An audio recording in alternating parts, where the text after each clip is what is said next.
Sino ba naman ang hindi matutuwa? Ibinisita tayo ng isang marimar ng Sorsogon. Hello mga manay! Ito nga po pala yung ganap natin for today's video. Hulaan nyo po kung sino tong kasama namin na napaka-sexy at napakagandang babae. Ay wag nyo na palang hulaan. Alam ko naman, nakilala nyo na yan. Sino ba naman ang hindi makakakilala dyan? Isikat na sikat yan dito sa Bicol namin. Hindi lang pala sa Bicol namin, pati rin sa Manila namin.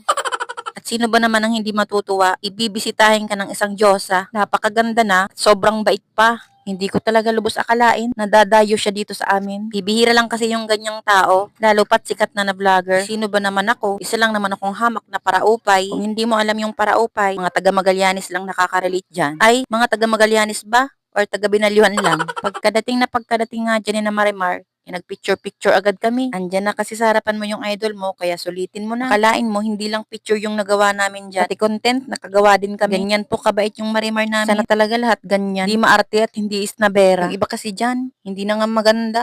Yung arte-arte pa. Abay ng lait pa eh.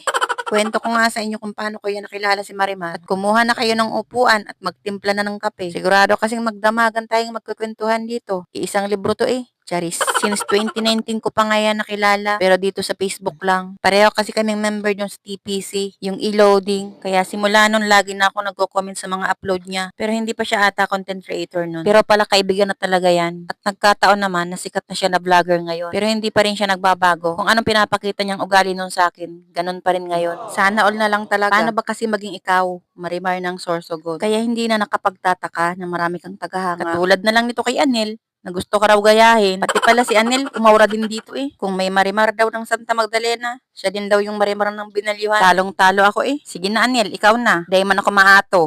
Tadaog mo man talaga ako. Pabalik na nga kami dyan at medyo mainit na tirik kasi yung araw. Biruin mo tanghaling tapat. Dinala mo si Marimar sa ibabaw ng tulay. Marasa ka, pagrasya. Ilang oras lang naman kasi sila dito. Kaya sabi ko, kako, isulitin na. At naganda nga kami dyan ng konting pagsasalu-saluhan. Pagpasensyahan nyo na yan at puro lang yan gulay. Yun kasing lilitsunin nating baboy, inakatakas pa. Bumalik yata sa may-ari. Charis. Pagkatapos nga ng tanghalian, inagkwentuhan muna saglit. Maya-maya lang kasi ililipad na yan pabalik sa kanila. O, hindi yung lipad na iniisip nyo ha. Motor yung gamit nila, hindi pakpak. Huwag kayong mag-alala, hindi ko pa naman yan hinahawaan. Sa susunod na lang pagbalik nila, charis.